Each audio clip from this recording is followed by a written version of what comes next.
Cricket का जन्म England में 500 साल पहले अलग अलग नियमों के तहत खेले जा रहे गेंद और डंडे के खेलों से हुआ था। बैट अंग्रेजी का एक पुराना शब्द है जिसका सीधा अर्थ है डंडा या कुंदा। 17वीं सदी में एक खेल के रूप में क्रिकेट की आम पहचान बन चुकी थी और यह इतना लोकप्रिय हो चुका था कि रविवार को चर्च न जाकर मैच खेलने के लिए इसके दीवानों पर जुर्माना तक लगाया जाता था। 18वीं सदी के मध्य तक बल्ले की बनावट हॉकी स्टिक की तरह नीचे से मुड़ी हुई होती थी। इसकी सीधी सी वजह यह थी कि उस समय बॉल को लुढ़काकर अंडर आर्म फेंका जाता था और बैट के निचले सिरे का घुमाव बल्लेबाज को गेंद से संपर्क साधने में मदद करता था। इंग्लैंड के गांव से उठकर यह खेल कैसे और कब बड़े शहरों के विशाल स्टेडियम्स में खेला जाने वाला आधुनिक खेल बन गया, यह इतिहास का एक दिलचस्प विषय है। दक्षिण पूर्व इंग्लैंड में खोजा गया यह गेंद और डंडे का खेल आखिर भारतीय उपमहाद्वीप का जुनून कैसे बन गया।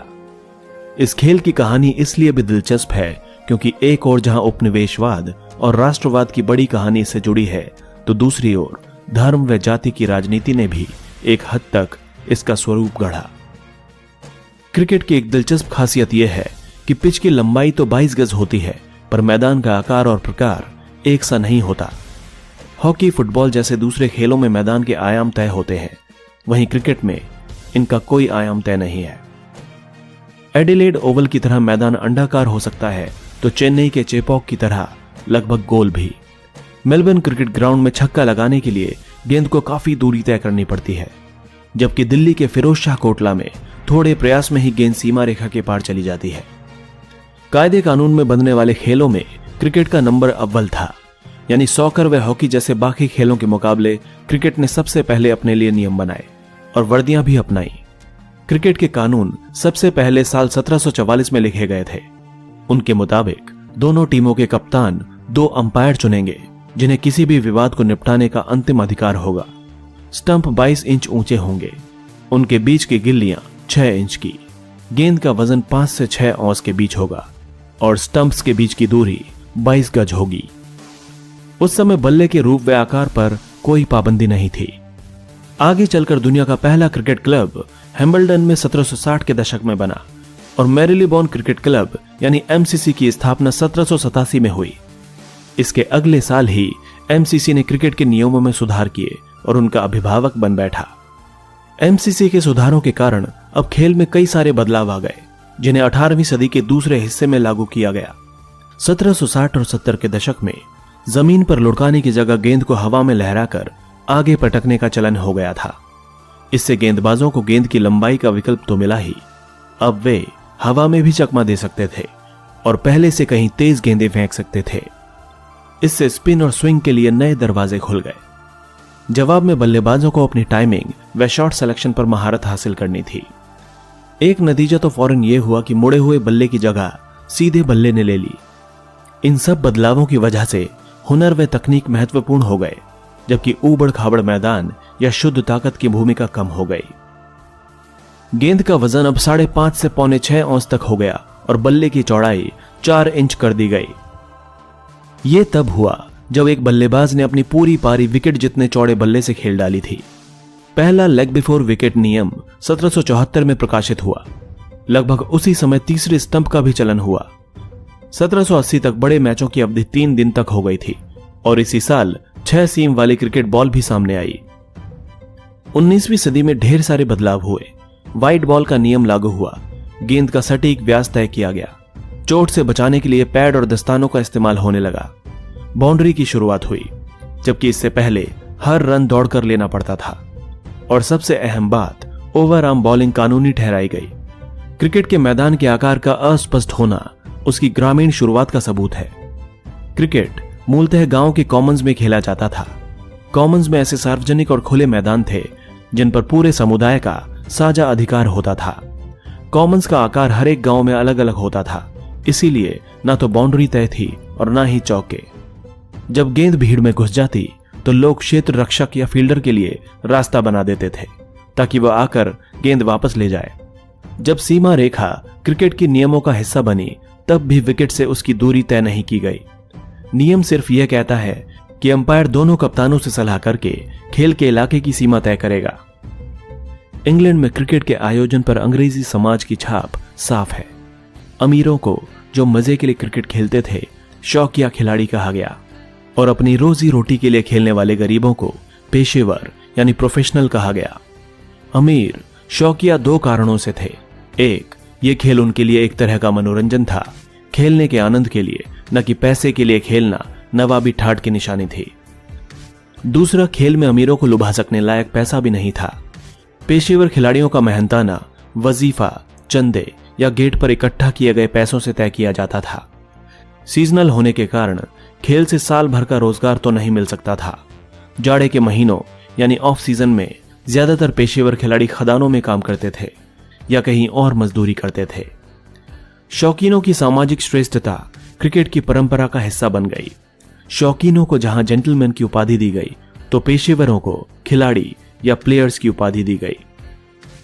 मैदान में घुसने के लिए उनके प्रवेश द्वार भी अलग अलग थे। शौकीन जहां बल्लेबाज हुआ करते थे, वहीं खेल में असली मशक्कत और ऊर्जा वाले काम जैसे तेज गेंदबाजी खिलाड़ियों के हिस्से आते थे। क्रिकेट में संदेह का लाभ यानी बेनिफिट ऑफ डाउट हमेशा बल्लेबाज को ही मिलता है। उसकी एक वजह यह भी है, क्रिकेट बल्लेबाजों का ही खेल इसलिए बना क्योंकि नियम बनाते समय बल्लेबाजी करने वाले जेंटलमैन को तरजीह दी जाती थी। शौकिया खिलाड़ियों की सामाजिक श्रेष्ठता का ही नतीजा था कि टीम का कप्तान पारंपरिक तौर पर बल्लेबाज ही होता था। इसलिए नहीं कि बल्लेबाज कुदरती तौर पर बेहतर कप्तान होते थे, बल्कि इसलिए कि बल्लेबाज तो आमतौर पर जेंटलमैन ही होते थे। चाहे क्लब की टीम हो या राष्ट्रीय टीम, कप्तान तो शौकिया खिलाड़ी ही होता था। 1930 के दशक में जाकर पहली बार अंग्रेजी टीम की कप्तानी किसी पेशेवर खिलाड़ी यॉर्कशायर के बल्लेबाज लेन हटन ने की। हॉकी व फुटबॉल जैसे खेल तो अंतरराष्ट्रीय बन गए थे, पर क्रिकेट औपनिवेशिक खेल ही बना रहा, यानी ये उन्हीं देशों तक सीमित रहा जो कभी ब्रिटिश साम्राज्य के अंग थे। इसने उन्हीं देशों में जड़ें जमाई जहां अंग्रेजों ने कब्जा जमाकर शासन किया था। इन उपनिवेशों जैसे कि दक्षिण Africa, Zimbabwe, Australia, New Zealand, West Indies और कीनिया में क्रिकेट इसलिए लोकप्रिय खेल बन पाया क्योंकि गोरे बाशिंदों ने इसे अपनाया, या फिर जहां स्थानीय अभिजात वर्ग ने अपने औपनिवेशिक मालिकों की आदतों की नकल करने की कोशिश की, जैसे कि भारत में। हालांकि ब्रिटिश शाही अफसर उपनिवेशों में यह खेल लेकर जरूर आए, पर इसके प्रसार के लिए खास तौर पर वेस्ट इंडीज व हिंदुस्तान जैसे गैर गोरे उपनिवेशों में उन्होंने शायद ही कोई प्रयास किया। क्रिकेट खेलना यहां सामाजिक व नस्ली श्रेष्ठता का प्रतीक बन गया और अफ्रीकी कैरेबियाई आबादी को क्लब क्रिकेट खेलने से हमेशा हतोत्साहित किया गया। वेस्ट इंडीज में पहला गैर गोरा क्लब 19वीं सदी के अंत में बना। भारत में क्रिकेट की शुरुआत। औपनिवेशिक भारत में क्रिकेट नस्ल व धर्म के आधार पर संगठित था। भारत में क्रिकेट का पहला सबूत हमें 1721 में मिलता है, जो अंग्रेज जहाजियों द्वारा कैम्बे में खेले गए मैच का ब्यौरा है। पहला भारतीय क्लब कलकत्ता क्लब 1792 में बना। पूरी 18वीं सदी के दौरान क्रिकेट भारत में सिर्फ अंग्रेजों द्वारा और उनके क्लबों व जिमखानों में खेले जाने वाला खेल था।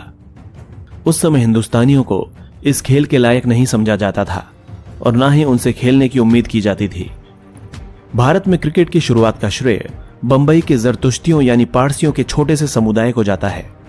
व्यापार के चलते सबसे पहले अंग्रेजों के संपर्क में आए और पश्चिमीकृत होने वाले पहले भारतीय समुदाय के रूप में पारसियों ने 1848 में पहले क्रिकेट क्लब की स्थापना बंबई में की, जिसका नाम था ओरिएंटल क्रिकेट क्लब। पारसी क्लबों के स्पॉन्सर और फाइनेंसर थे टाटा व वाडिया जैसे पारसी व्यवसायी। क्रिकेट खेलने वाले घमंडी अंग्रेजों ने उत्साही पारसियों की कोई मदद नहीं की।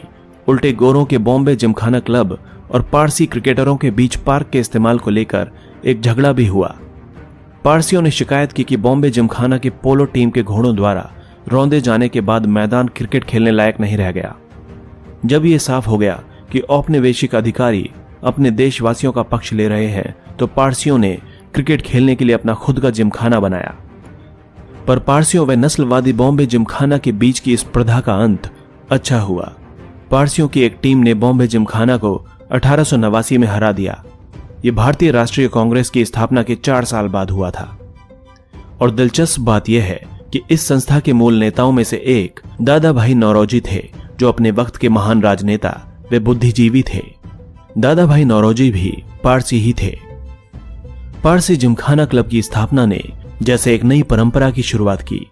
दूसरे भारतीयों ने भी धर्म के आधार पर क्लब बनाने चालू कर दिए। हिंदू व मुस्लिम दोनों ही 1890 के दशक में हिंदू व इस्लाम जिमखाना के लिए पैसे इकट्ठे करते दिखाई दिए। ब्रिटिश औपनिवेशिक भारत को राष्ट्र नहीं मानते थे। उनके लिए तो ये जातियों, नस्लों व धर्मों के लोगों का एक समूह था जिन्हें उन्होंने उपमहाद्वीप के स्तर पर एकीकृत किया था। 19वीं सदी के अंत में कई हिंदुस्तानी संस्थाएं व आंदोलन जाति व धर्म के आधार पर ही बने थे। औपनिवेशिक हिंदुस्तान में सबसे मशहूर क्रिकेट टूर्नामेंट खेलने वाली टीमें क्षेत्र के आधार पर नहीं बनती थीं, जैसा कि आजकल रणजी ट्रॉफी में होता है, बल्कि धार्मिक समुदायों की बनती थीं। इस टूर्नामेंट को शुरू में क्वाड्रेंगुलर या चतुष्कोणीय कहा गया, क्योंकि इसमें 4 टीमें यूरोपीय, पारसी, हिंदू व मुसलमान खेलती थीं। बाद में यह पेंटाग्युलर या 5 कोणीय हो गया और द रेस्ट नाम की नई टीम में भारतीय ईसाई जैसे बचे खुचे समुदायों को शामिल किया गया। मिसाल के तौर पर विजय हजारे जो ईसाई थे, द रेस्ट के लिए खेलते थे। पत्रकारों, क्रिकेटरों व राजनेताओं ने 1930 और 40 के दशक तक इस पंचकोणीय टूर्नामेंट की नस्लवादी व सांप्रदायिक बुनियाद पर सवाल उठाने शुरू कर दिए थे।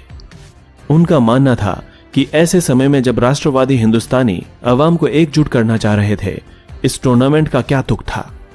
इसके विपरीत क्षेत्र आधारित नेशनल क्रिकेट चैंपियनशिप नामक एक नए टूर्नामेंट का आयोजन शुरू हुआ, जिसे बाद में रणजी ट्रॉफी का नाम दिया गया। लेकिन पंचकोणीय टूर्नामेंट की जगह लेने के लिए इसे आजादी का इंतजार करना पड़ा। पंचकोणीय टूर्नामेंट की नींव में ब्रिटिश सरकार की फूट डालो शासन करो की नीति थी। यह एक औपनिवेशिक टूर्नामेंट था जो ब्रिटिश राज के साथ ही खत्म